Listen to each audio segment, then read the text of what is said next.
আসসালামু আলাইকুম এভরিওয়ান। দেখেন পাবজি আমার সাথে কি করে, কি নাশাবাতাটাই না করতেছে। নতুন ইভেন্টের নতুন গ্লিচ, কেউ কি পাইছেন? আমার সাথে কি হয় নাকি সবার সাথেই হয়? আমাকে একটু কমেন্টে বলবেন।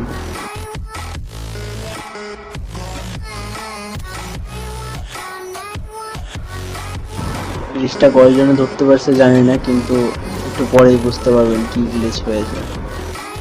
আমার টিমমেট অ্যাপারে ফাইট করছিল, দেখেন কি করে। গ্লিচের অবস্থা দেখেন, তাহলে বুঝতে পারবেন। এই যে দেখেন ফায়ার বাটন গেছে, কি করব পরে নেই। আমার টিমমেট উপরে ফাইট করতেছে, কারণ আমি না পারতেছি মারতে, না পারতেছি কিছু করতে। দেখেন গাড়িতে বসলে ফায়ার বাটন আছে, কিন্তু গাড়ি থেকে নামলে ফায়ার বাটন নেই। এটা কোন ধরনের নাশকতা ভাই? এই জিনিসটা গাড়িতে বসার পর হয়েছে, কিন্তু এরপরে গাড়িতে বারবার বসতেছি, নামতেছি, উঠতেছি, কিছুই হচ্ছে না। জিনিসটা রয়ে যেতেছে।